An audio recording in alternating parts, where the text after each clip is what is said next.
frequency Lite. All of the wraparound, but none of the OTR. So refreshing. Oh, excuse me. Delicious. Greetings, fellow astronauts. Welcome to the frequency of fear. This week you find me in the limelight. Dr. Despicable is personally chauffeuring me to the first intergalactic conference on horror, science fiction, and suspense in old-time radio. And I have the signal honor of serving as the conference's guest of honor. Is that freaking cool or what? Well, I'm afraid, my boy, that it's more what? What? Yes. What? No. This has all the marks of turning into an Abbott and Costello routine, Doc, and I won't have that. What do you mean, what? Oh, I see. Well, you asked if it was freaking cool or what. I merely point out that it's more what. More what? Right. What did I just say about Abbott and Costello routines? I don't understand your ire. I'm only saying that given your proposed choices, this is going to be more what than freaking cool. You're gonna explain that before I take so much as a step from this Winnebago. Well, my friend, that business about the conference, that was what we in scientific circles refer to in technical terms as a lie. You lied to me. But you must understand, it was for my own good. I can't believe you lied to me about this. Well, technically I didn't lie to you myself. I used my new invention, the Fib 5000, to scientifically cultivate an appropriate and perfectly believable lie through mathematical calculation. How does a machine mathematically calculate a lie? By using the Fibonacci sequence. What was that? Sounds like the transmission again. Whatever. So where are we really? We are in a small village, somewhere in the dark out regions of Slumgullia. Slumgullia? Where the heck? There's no such place as... Fine. All right, fine. Why are we here? Because somewhere in the dark out regions of this small village is our true destination. Despicable Manor.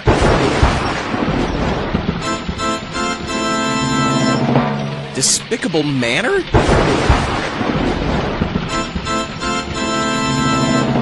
Look, that's gonna get annoying. Are you telling me you brought me... Yes, dear friend. I've brought you home.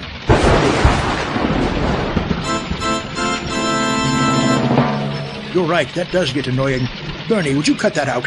I'm sorry, man. This little chromium switch is stuck on... Why do you have to bring Bernie with us on road trips? Command the wet bar. He makes a mean lime Ricky. Sorry, man. But why? Well, Bernie is a doctor of mixology, and... No. Why did you bring me here? What would you say if I told you that there is a secret, buried deep in the shadows of my past, that compels me to return to the scene of my origins every year to participate in shameful, blasphemous rituals in order to contain an even darker secret, steeped in evil, debauchery, and shame? Wow. Really? No, but the truth is too terrible to reveal, and far less interesting. But why bring me? There are some things a man must do alone. There are others he'd rather chew ground glass, rock salt, and X-Lax than do alone. Besides, you've never been to Slumgullia, and you'll have an opportunity available to very few people to learn some things about the shaded past of the future master of the Earth. Oh, for the love of... Won't do any good to try to wait in the Winnebago, will it? None whatsoever. Fine, just fine. Let's go to the manor and get this over with.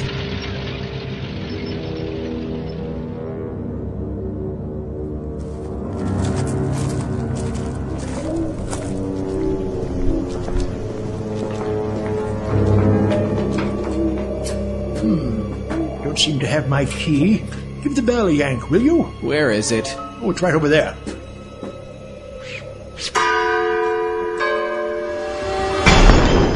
Holy crap! Great Scott, Marty! I mean, Zombie.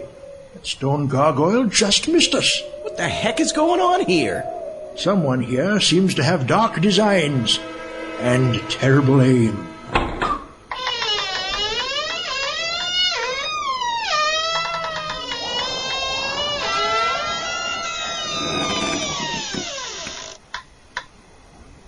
If I've told you boys once, I've told you 1,000 times. Deliveries all to be made around Dr. Despicable? Why, Miss Harpley. Still with us? You haven't changed a jot. She hasn't? No, she's always looked as old as a cave painting. Miss Harpley, may I introduce my very good friend, the Zombie Astronaut? My goodness, young man, you're thin as a rail. Well, we'll soon get you fed up. Believe me, I'm already fed up. Zombie, this is Miss Harpley, our faithful old cook and housekeeper. Charmed. Lots. Well, you better come in. Is that a mezuzah? Hush. You're just in time for tea. I'll go tell Miss Harridan you're here. You might say a word to my mother as well. Well, yes, naturally. That'll be all, Harpley. Go see to the tea. I'll attend to our guests. My God, that's annoying, darling. Sorry, man. Fellow astronauts, this could end up being pretty entertaining after all. Who the devil is he talking to? Pay no attention. I'll explain later.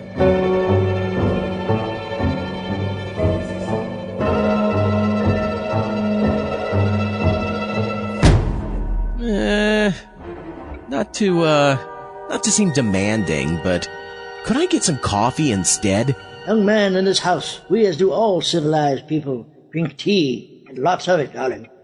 Coffee is low and vulgar. If you don't care for tea, perhaps you'd enjoy some elderberry wine. Miss Harpley makes it herself. Oh, nonsense. He'll be perfectly happy with the tea. Yeah, actually the wine sounds...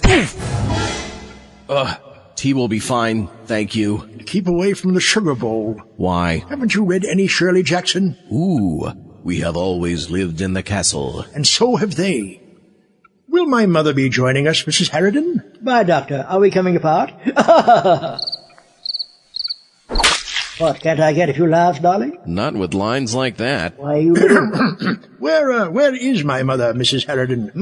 Oh, she's in her room, feeling unwell. She hasn't quite recovered from your last visit, Dr. Darling. Would you go ask her if she's well enough to see me? Oh, very well. I'm not getting any good lines here. I have questions. Shoot. Tempting. If Miss Harpley is the cook and housekeeper, who is Miss Harridan? She's Mother Despicable's companion. Mother Despicable's always been a bit frail, so she needs someone to pay bills, handle correspondence, frighten the villagers, answer the phone, that sort of thing. And why don't they call you by your first name? I beg your pardon? Well, they keep calling you Doctor. A little formal, isn't it? Well, that is my first name. It's not just a title, it's your name? My parents wanted a professional man in the family and decided not to take any chances, naturally unaware of my level of genius. So your name is really... Dr. Despicable? Yes, it is. Doctor?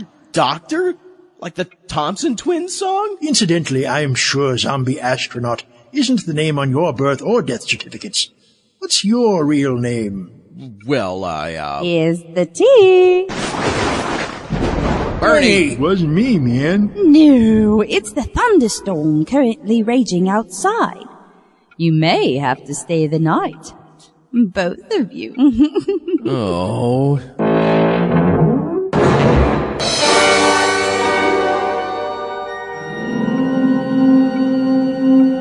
Where can she be? The manor isn't that big. Come on, Doc. Mother Despicable is extremely old. Not so old. Quite old. And she isn't well. You're just being impatient. I am not impatient. Being a scientist requires a great deal of patience. The UN just doesn't roll over the first time you threaten them, you know. I'm going to her room to look for her. You stay here and distract Miss Harpy. What? What? Why do I have to be your diversion for Harpy? Actually, it's Harpley. Oh, But you can call me Desdemona, Mr. Astronaut. Oh. You're not leaving me with this dried up old... Doc? Where did... Oh, man. Can I interest you in some more tea? Or another brain cake? You know, those brain cakes really are delicious. You can taste the real brains. Where do you get them, may I ask? Oh, I get them from Peasley, Mrs. Harridan's behemoth illegitimate son. Where does he get them? Why, you silly, impetuous boy. One assumes he was born with them. Oh. Let me see now. If memory serves, her room is right down here. course, if it doesn't serve, it doesn't make much difference. That voice!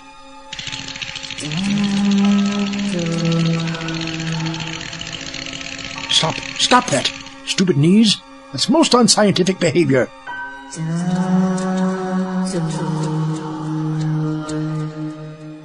I don't have all night, schmuck. Get on with it. I hear you. I am coming.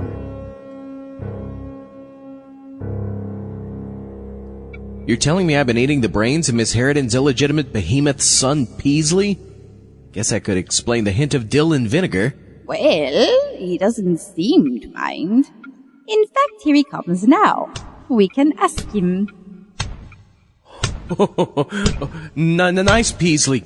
Good Peasley. I'm so glad you enjoy him.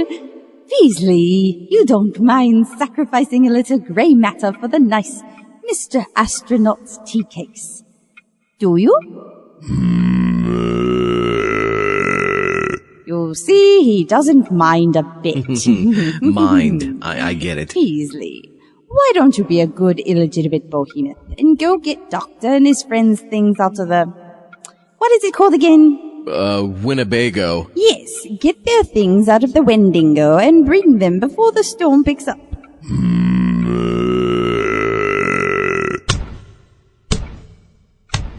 At last we're alone. You know it's a pity Doctor came all this way when his mother's no longer here. What? You mean she's... Yes, gone. She left us just under a week ago. That's awful. Why didn't you tell us when we arrived? Because then he would have left and taken you with him. I couldn't allow that. Not when love had finally shown its face in my poor, drab little life. Holy moly, I've got to tell... Why for you got poops wrote on the side of Winnebago? That's a long story. Beasley have plenty of time. But Zombie doesn't. I've got to go find Doc and tell him about his mother. No! You must stay. Look, lady, the brain cakes were great, Beasley! but... Oh, crap. Oh. Yes, these tapestries are looking familiar. Sad-eyed clown on black velvet. Dogs playing poker. Matador flourishing his cape. My goodness, he has tight pants. Ah, here it is. The door to Mother Despicable's room. And it's ajar. Door, I mean. Slightly open, not like in that stupid joke. Mother? Are you there?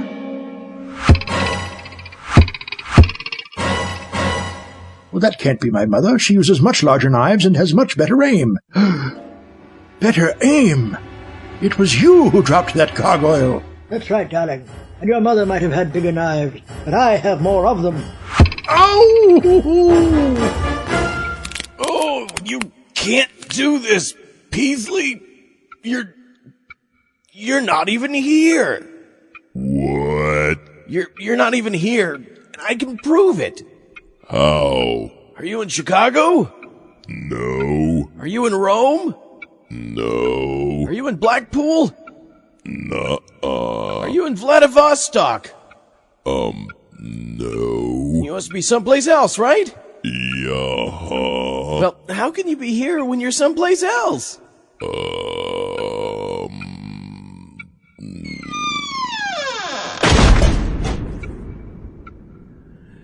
Phew. I figured since I've been eating his brains all evening, he wouldn't have much left to tax. All I had to do was find a way to short out whatever was left.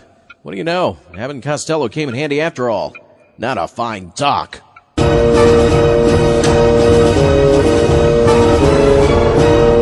Oh, ouch, you mad woman. You almost took my hand off. Where is my mummy? Oh, don't worry about her, darling. You won't be seeing any more of her. What do you mean? Well, I mean she's gone. I took care of her, darling. Now I'll take care of you and see that the despicable estate goes to the rightful heir, my supposedly illegitimate but undeniably behemoth son, Peasley. Finally, an appropriate use of music and effects. Thanks, man. But it's still annoying, darling. Oh, come on, man. Wait a pea-picking minute here. Are you trying to tell me that Peasley is my half-brother? More than that, darling. I am your mother.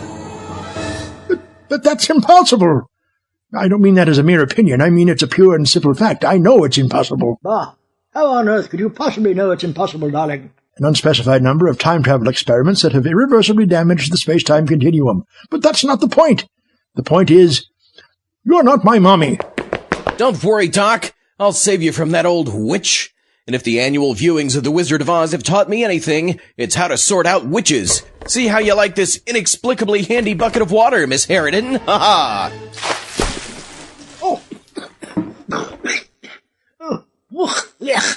Water? What are you trying to do, darling? Poison me? And you've doused my Craven-A cigarette. Those things are bloody expensive, darling. God, next time throw me a glass of old Grandad. Why aren't you going all melty? Because I'm not a witch, you fool. A bitter, cold, manipulative, greedy old woman, but not a witch. And this skirt is ruined. Oh, you forgot to mention murderess. What? Whom have I murdered, darling? My mommy. You said she was gone, that you took care of her. That's right. Miss Harpley told me downstairs that Mother Despicable was no longer here and hasn't been for almost a week. Darling, in case you haven't noticed, Miss Harpley hasn't much more brains in her head than my son. Yeah, especially now. Oh, thanks. Now you've done it. You've broken a rib. Look, see? Don't worry, I have some duct tape in the Winnebago. Fix you right up. Now then, Mrs. Harridan, what did you mean you took care of my mommy if you didn't do her in? I took care of her, darling. I'm a paid companion. That's what I do, take care of people.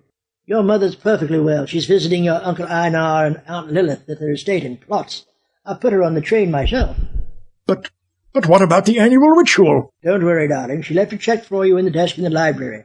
And your laundry's all ready. Miss Harpley and Peasley brought in the soiled load. You didn't use so much starch this time? That last load really chafed my little... Wait a minute! We went through all this so you could drop off your dirty laundry and pick up a check from your mom? Well, she likes to feel that she's contributing to my work. And I usually take her to the Bob's Big Boy in the village for dinner.